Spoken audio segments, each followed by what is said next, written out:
Konten ini kita akan membahas kembali terkait dengan seorang aktivis yang namanya sampai hari ini juga itu cukup dikenal dan membumi baik di berbagai macam kalangan. Nah, dia adalah Sogi atau sering disapa dengan nama Gi. Dia lahir di Jakarta pada tanggal 17 Desember tahun 1942. Ia adalah anak keempat dari 5 bersaudara. Gi lahir dari keluarga penulis yang sangat dekat dengan sastra, karena ayah dari Gi ini adalah seorang novelis. Sejak Gi berada di bangku sekolah dasar, ia sudah membaca terkait dengan sastra, baik itu karya-karya dari Pramoedya Tetur dan sebagainya. Nah, kecintaan Gi pada sastra itu kemudian diperdalam lagi pada saat Gi berada di bangku sekolah menengah atas. Nah, pada saat Gi berada di bangku sekolah menengah atas atau SMA, dia sangat gemar persoalan sastra dan juga persoalan-persoalan sejarah. Nah, dari sini pula Gi menuliskan semua perjalanan dan juga kritikan pedasnya dalam bentuk catatan saat itu. Setelah Gi lulus di bangku sekolah menengah atas, ia pun melanjutkan pendidikannya di Universitas Indonesia atau UI dan masuk di Fakultas Sastra serta mengambil jurusan sejarah, yaitu di Universitas Indonesia. Nah, Gi juga dalam sejarahnya adalah salah satu pendiri organisasi mahasiswa pecinta alam atau sering disingkat dengan nama Mapala. Ia adalah seorang penulis yang sangat produktif atau aktif, dan tulisan-tulisan Gi sering dimuat di media-media massa seperti Kompas, Harian Kami, Sinar Harapan, Mahasiswa Indonesia, dan juga Indonesia Raya dan lain-lain. Gi pernah menjadi seorang staf redaksi Mahasiswa Indonesia yang pada dasarnya sebuah koran mingguan yang diterbitkan oleh mahasiswa angkatan 66 di Bandung untuk melayangkan kritikan kepada pemerintah Orde Lama saat itu.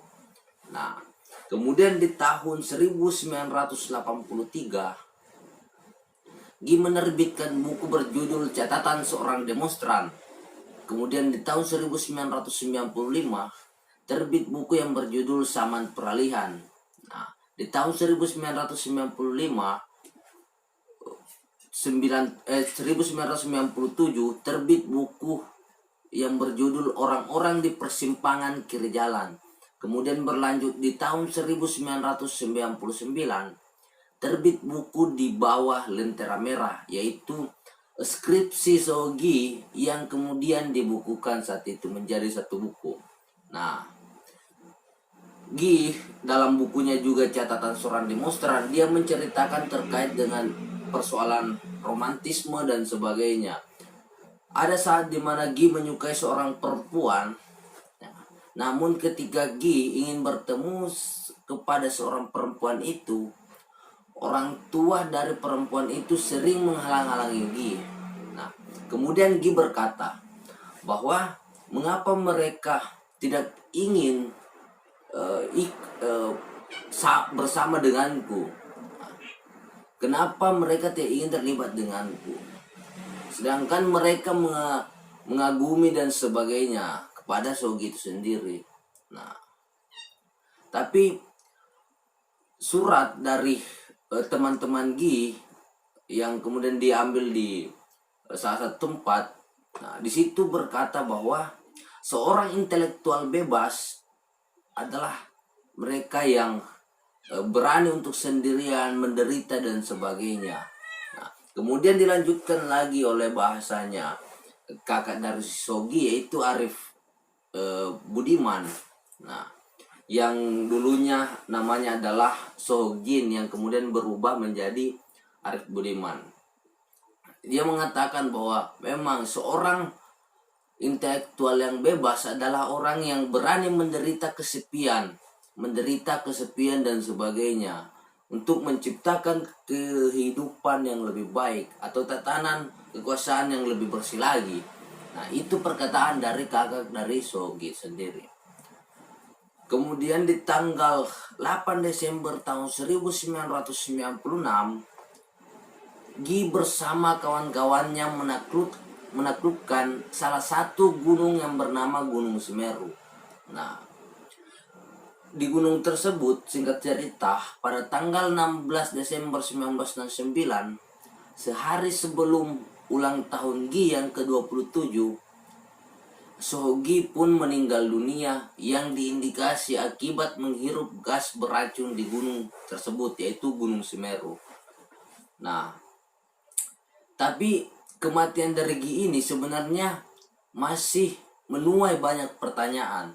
Apakah memang Gi itu mati karena menghirup gas beracun, ataukah Gi ini mati akibat dari konspirasi yang dilakukan ataupun perencanaan yang kemudian dilakukan untuk menghilangkan nyawa dari Gi itu sendiri. Karena di masanya Gi, dia adalah seorang aktivis yang sangat aktif terkait dengan bagaimana tatanan pemerintahan, bagaimana kondisi-kondisi sosial yang kemudian terjadi.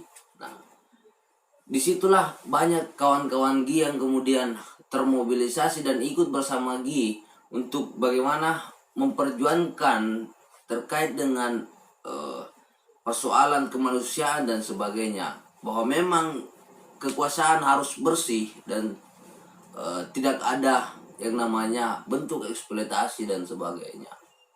Nah, pada saat Gi meninggal dunia atau mengembuskan nafas terakhirnya di Gunung Semeru, di dalam bukunya Catatan Seorang Demonstran, dia menjelaskan bahwa di situ menjelaskan bahwa pada saat seorang temannya ini pergi mengambil peti mati untuk Sohogi, seorang penjual peti mati itu bertanya kepada temannya bahwa peti mati ini untuk siapa. Nah, kemudian teman dari Gi ini mengatakan bahwa peti ini untuk Sohogi. Nah, seorang penjual peti ini kemudian sangat kaget. Nah, kenapa Gi bisa meninggal? Padahal dia adalah orang yang sangat aktif mengkritik dan sebagainya. Intinya gerakan-gerakan Gi sangat dikagumi oleh masyarakat setempat yang kemudian mengetahui dan melihat bagaimana perjuangan-perjuangan Gi di masa itu. Nah, tak lama kemudian, pada saat peti mati itu sudah dibawa dan sampai kepada jenazah Gi, kakak dari Gi itu mengatakan pada saat melihat peti itu bahwa di dalam peti itu mungkin Gi ini cukup kedinginan dan sebagainya. Nah, disitulah kematian dari Gi yang kemudian masih menuai pertanyaan sebenarnya sampai pada hari ini, walaupun banyak yang menuliskan terkait dengan kematian Gi bahwa dia menghirup gas beracun di Gunung Semeru dan sebagainya. Tapi ketika kita sinkronkan dengan dinamika ataupun perjalanan hidup dari sosok Sohogi ini, maka bisa jadi juga bahwa dia mati karena perencanaan orang-orang yang kemudian tidak bertanggung jawab itu.